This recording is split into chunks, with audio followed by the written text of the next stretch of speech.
Welcome to the Mindful Healers podcast with Dr. Jessie Mahoney. And Dr. Ni-Cheng Liang. We are physicians and leaders who are also trained in coaching, yoga, mindfulness, and integrative medicine. We are also mothers, spouses, sisters, daughters, aunts, and friends. In this podcast, we share candid, heart-centered, loving, science-based, thoughtful, and often fun conversations about the challenges life throws at us.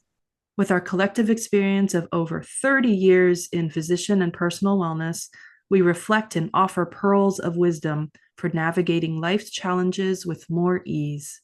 From parenting, marriages, money scarcity, cancer survivorship, uncertainty, challenges in practicing medicine, we cover it all. We invite you to refresh your perspective and empower yourself with mindset, mindfulness, and other well-being tools that actually work. A quick reminder that nothing in our podcast is medical advice. Welcome to our episode on Adults Evolve, Develop, and Grow Too. The intention of today's episode is to share the most valuable lessons that we ourselves learned in 2024. What has changed in us and what we have changed in the last year. What's different about how we act, think, and live, and maybe love. What we grew intentionally, and perhaps what grew unintentionally as well. What life taught us unexpectedly.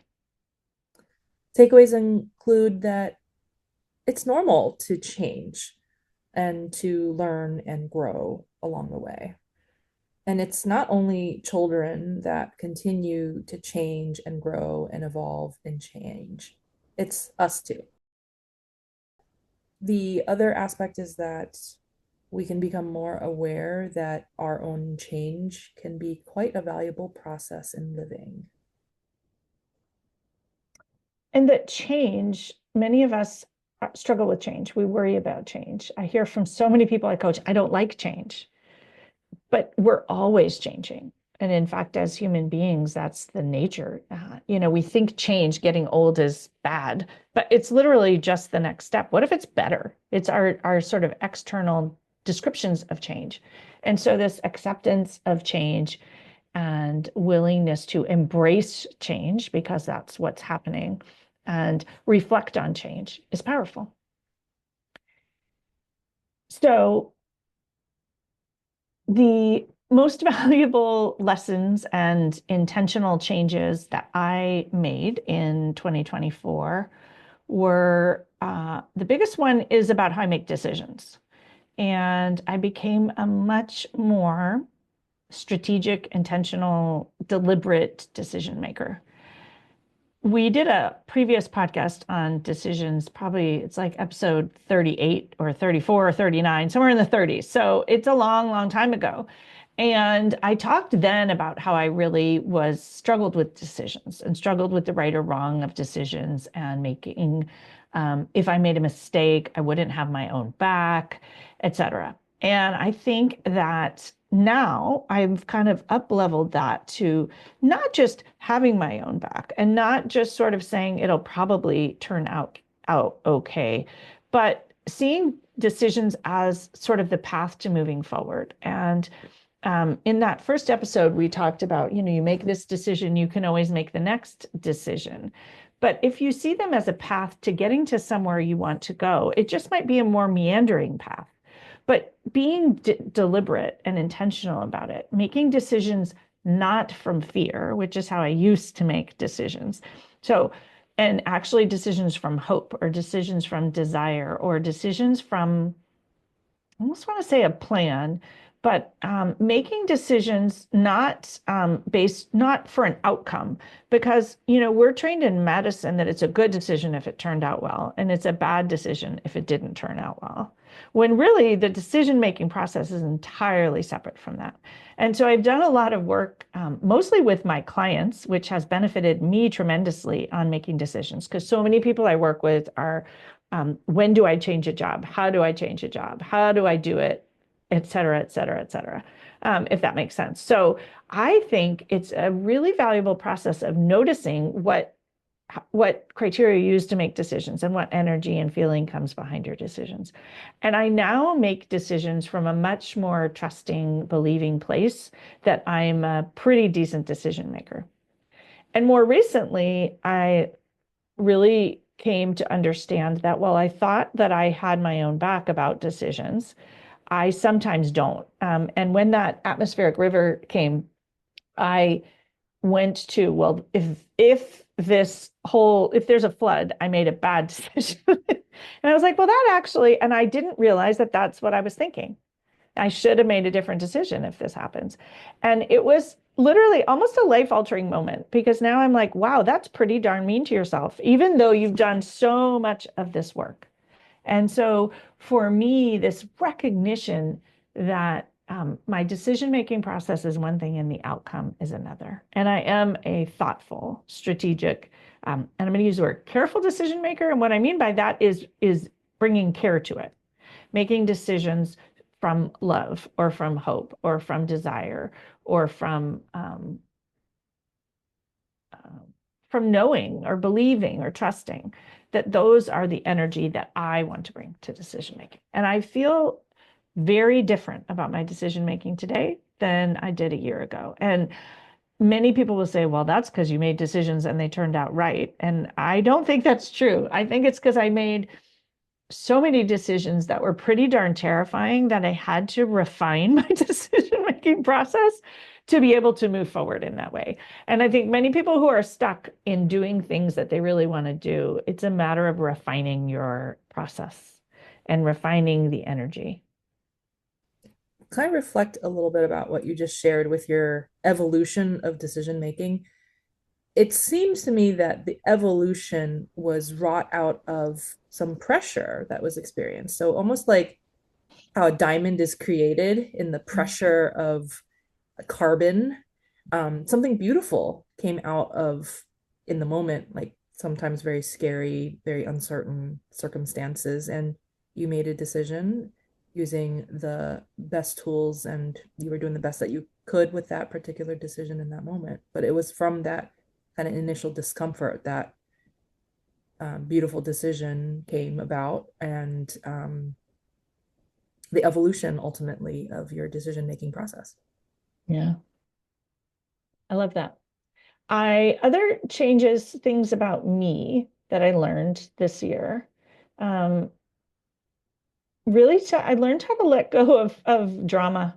I really just don't engage in it anymore. Whether it's, and this, I think my kids are like, she's not engaging in my drama. I'm like, yeah, I just don't have time for that. It's not even that I don't have time. It's just not a good energy expenditure. And really interestingly, actually, I was just telling you that my son Liam had made an appointment with me for coaching today, an unofficial text appointment. And I'm thinking, I was like, why? Where's the interest come? And I think because I won't engage in drama. Like he actually sees that, like, she's going to help me work through. I have no idea what he wants coaching on, but she's going to help me work through that. And how cool. And I think that whatever family drama or, things that used to have drama or relationships, I've really just dived very much away from that. And it's very liberating. And so I encourage you to, even if you think you've separated from it, notice where it still is popping up in these little pockets, because you can evolve in a different direction.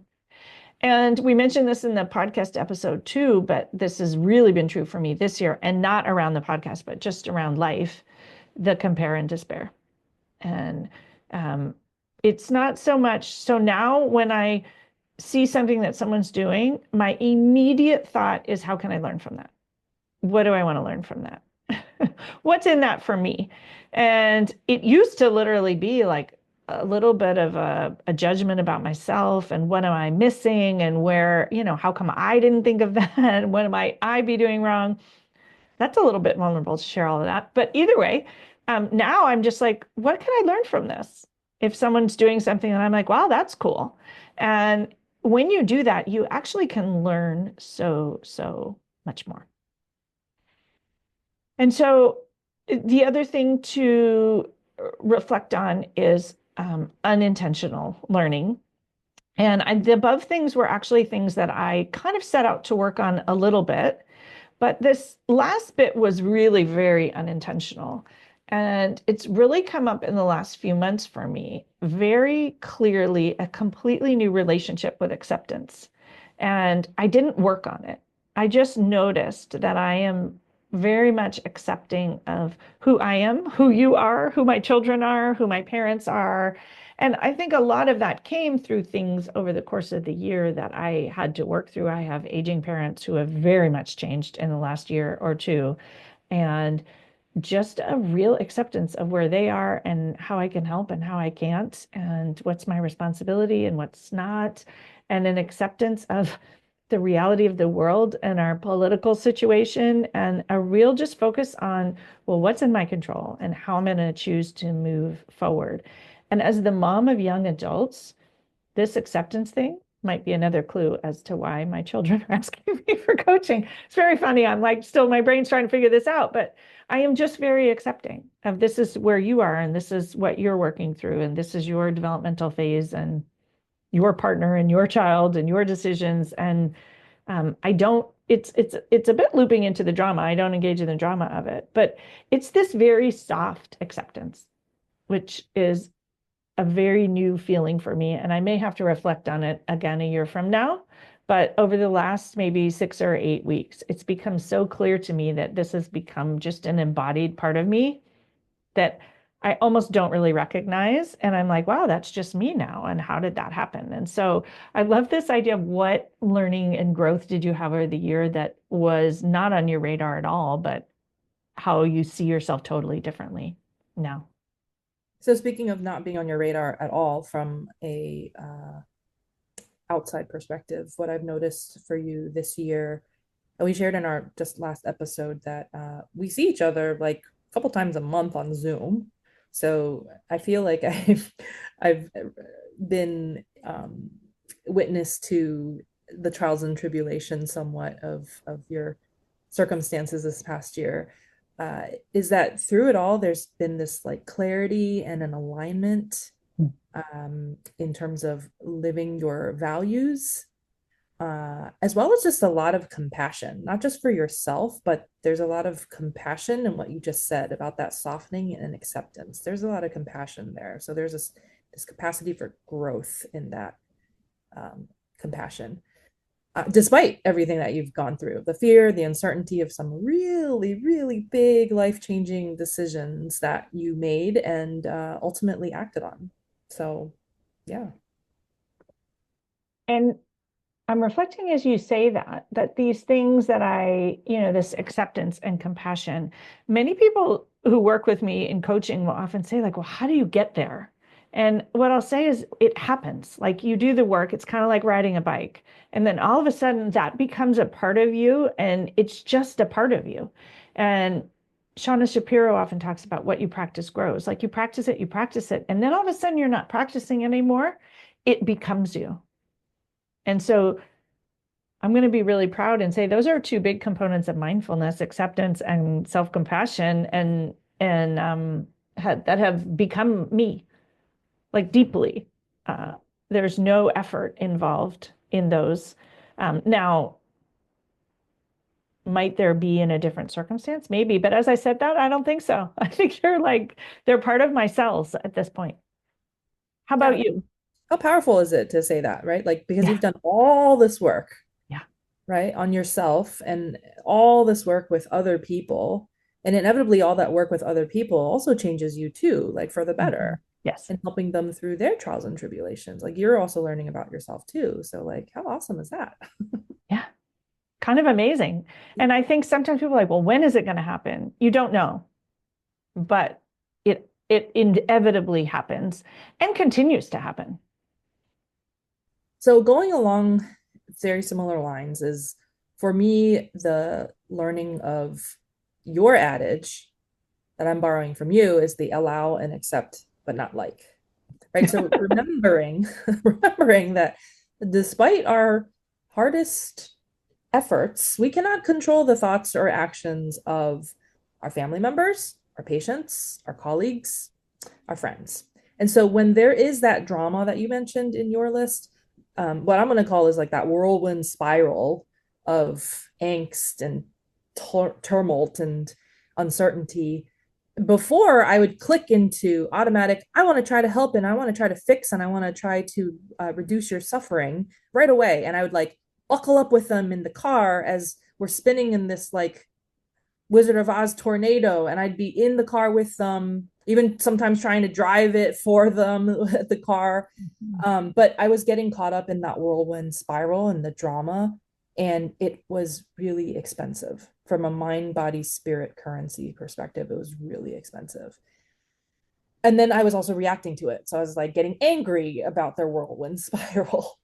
Um, Versus now, and I feel like I just had like a final exam in both my professional life that I just debriefed with you about, Jessie, before we Yes. started recording, and also in my like family life with just having spent a week with some family over on the East Coast, is that like I'm much more able to observe as opposed to getting the urge to spiral in with the drama and the catastrophizing.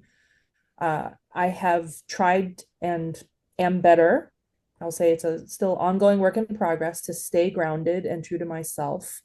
And then allowing the feelings, like the difficult feelings, especially, just giving them the space and the time and the energy, and a lot of asking for help when I'm going through something more difficult, and simply just feeling the feelings as one of my ways to work through challenges, as uncomfortable and unpleasant as they are.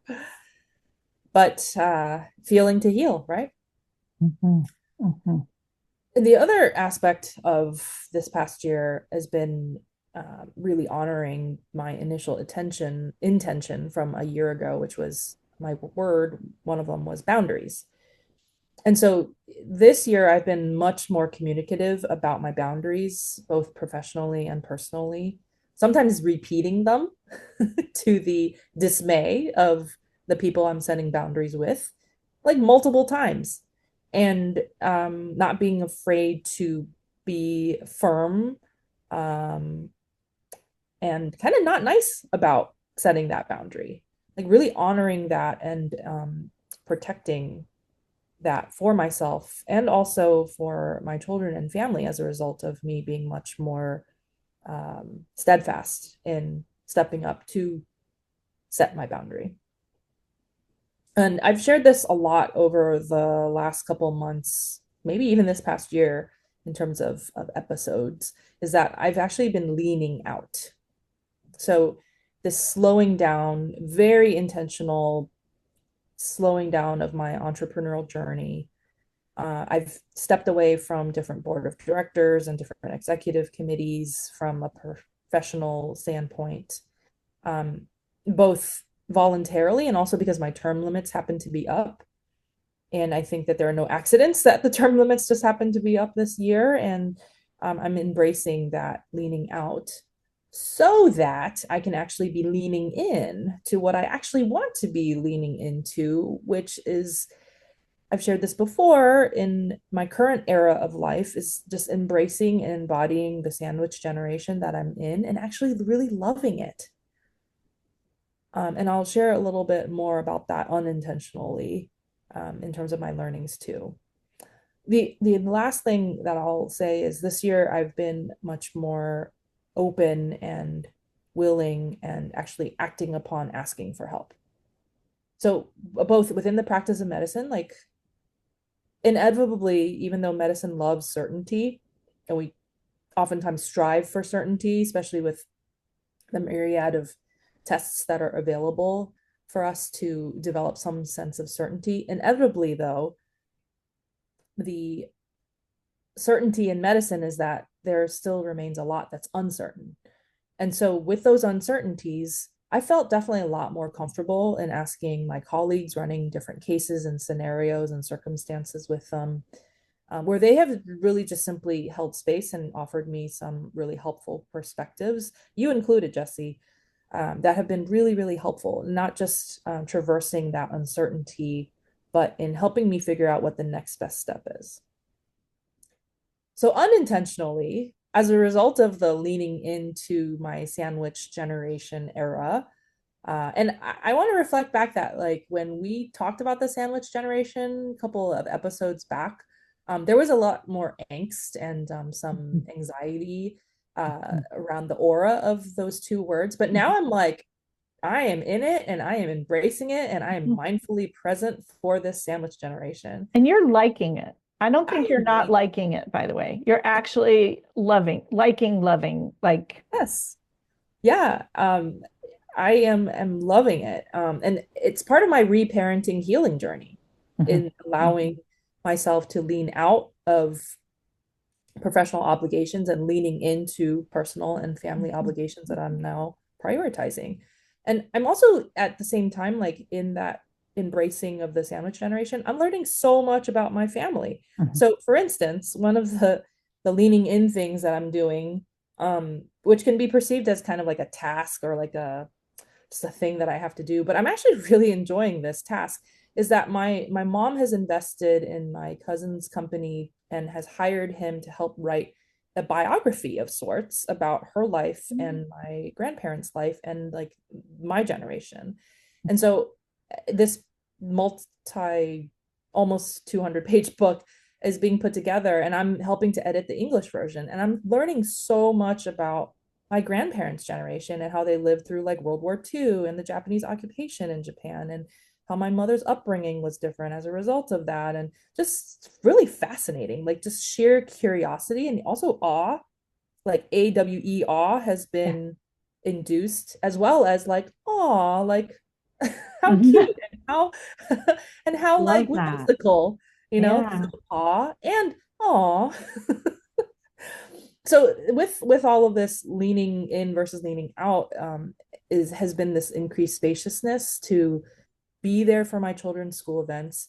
The more recent one that I'll share with you, dear listener, is that I switched up my clinic schedule. And these days, I'm very unafraid to say, like, even the day before, sometimes even the day of, being like, okay, well, this just came up and I need to move this, that, and the other patient over here so that I can make it to this event that I'm now prioritizing over clinic. Um, and of course, I'm trying to always still prioritize, acuity as well in my clinic patients. I'm just not canceling like super We're sick. not judging. We're not judging. You're doing it with out of respect for everyone. I'm Yeah, sorry. exactly. But also just really prioritizing and respecting my need to prioritize where I need to be for my children. And so I feel very honored to have been present in the second row of my eldest's very first class-sponsored poetry slam at a local independently owned coffee shop slash like makeshift spoken word theater where Blue shared the poem The Hand That Feeds. And I was just blown away by that performance. And I'm so grateful that I changed my clinic schedule to be present in real time for that as it was unveiled to the world. I love that. So I get to also reflect on what I notice about you. And while you mentioned all these things that I think you mentioned that you were working on, right? You were going to work on boundaries and you were going to work on prioritizing. And yet what I notice about you is you're doing it with a complete flexibility and softness and openness. And so you have these boundaries, but they're not like big walls. They're just this sense of internal strength. And it's a trusting and knowing and valuing and prioritizing from just a deep inner value structure. It's not energetically expensive, if that makes sense.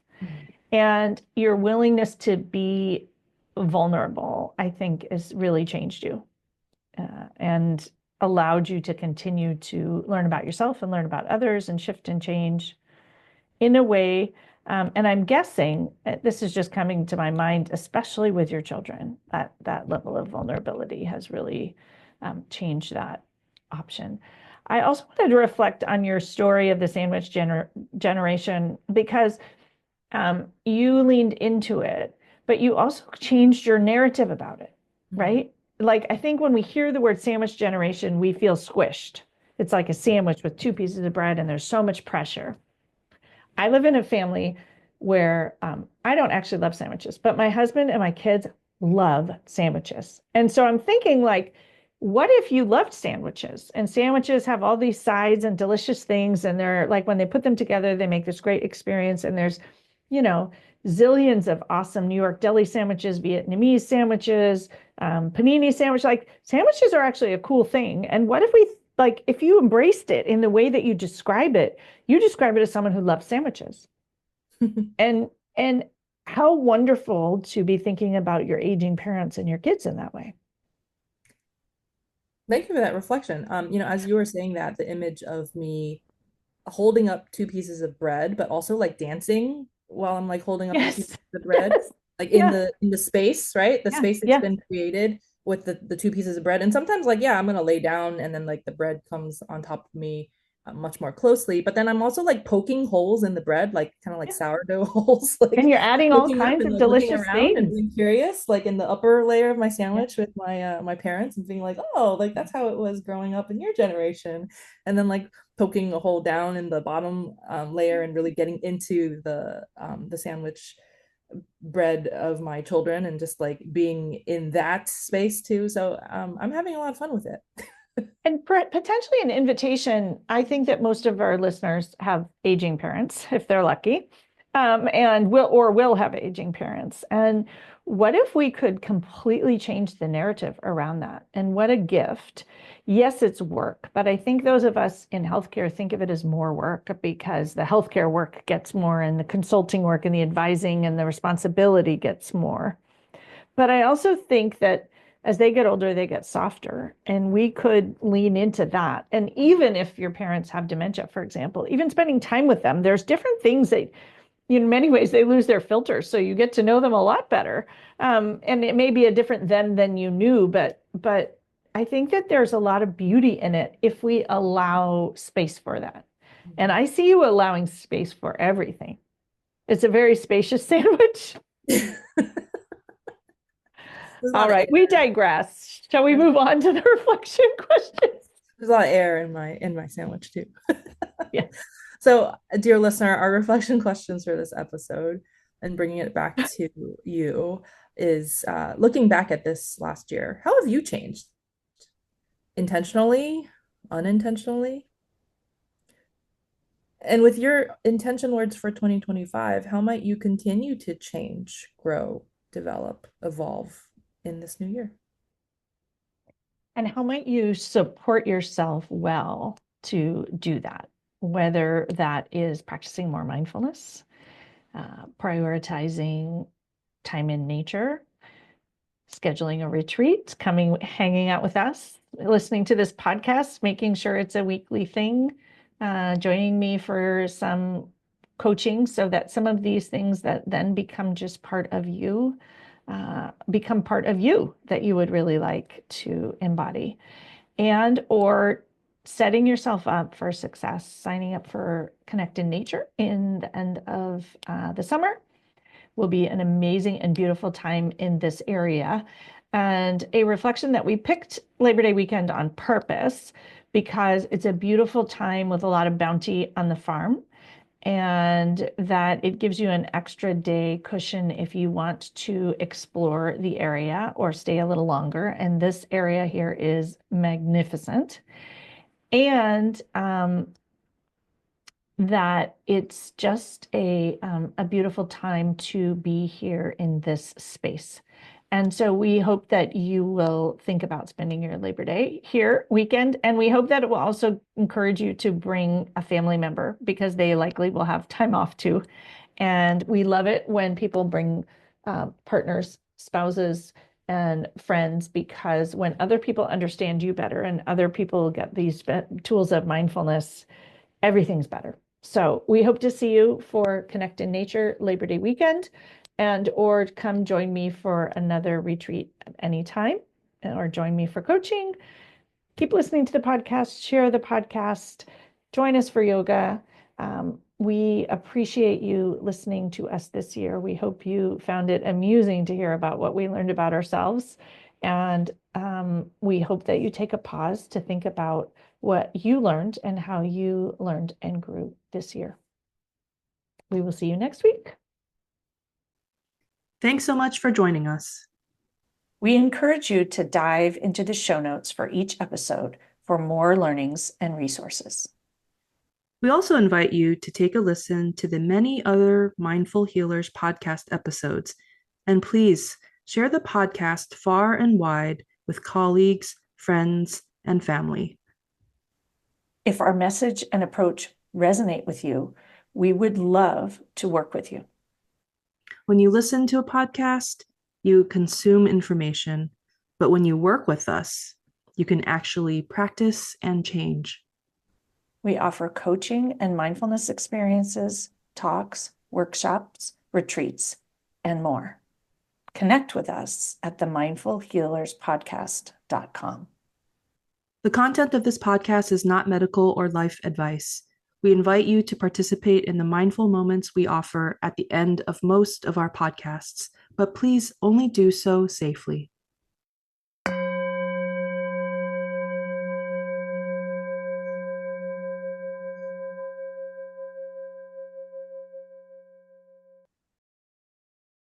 Welcome to today's mindful moment, a pause to notice what you have learned, how you have changed, all the things that are different now about you than came before.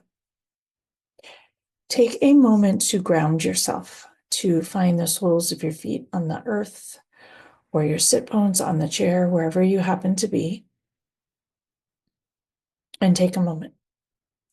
Take a moment to bring your mind and your body to the same spot, to let things settle. Noticing once again the soles of your feet on the floor or your sit bones on the chair, and take in a big deep breath, breathing in through your nose. Find your breath, and out through your mouth. Close eyes if it's safe for you to do so, and allow yourself to soften. Soften and reflect. Reflect on how you feel at this moment. Is this practice of mindfulness new for you? Is the way you feel when you do it new? Is it comfortable? Uncomfortable? Enjoy the breath coming in through your nose and out through your mouth. And bring a hand to heart and another hand to top, finding your heart underneath, connecting that heel of the hand into the heart space, noticing that you have a heart, noticing how it feels, noticing if it feels softer than perhaps it has in the past. Notice what happens when you breathe in and wrap it with breath. And when you breathe out, what changes? And taking a moment here, hand on heart, thinking about how you have grown, thinking about how you have changed. How are you different this month than last month? How are you different this year than last year? What has shifted? What is different? What feels different? How do you think differently? What have you learned to do? What have you let go of?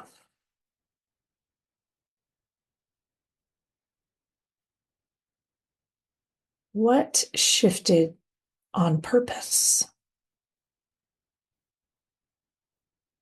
And what shifted by accident?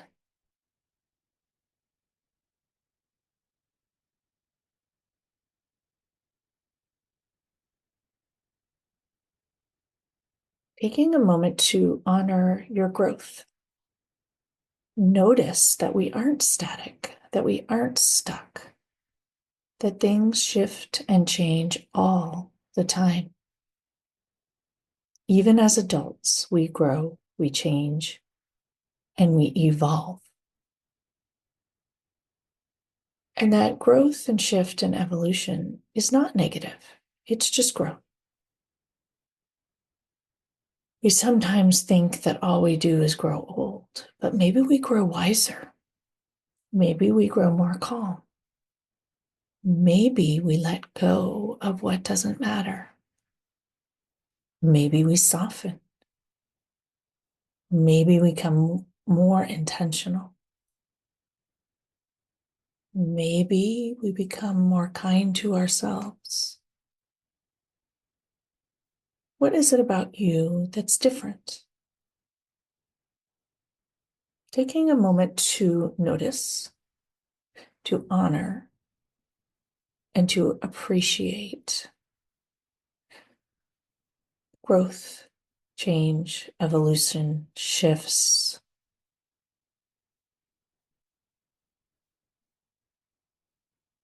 And when you feel complete, lower your hands and open your eyes and let the light in.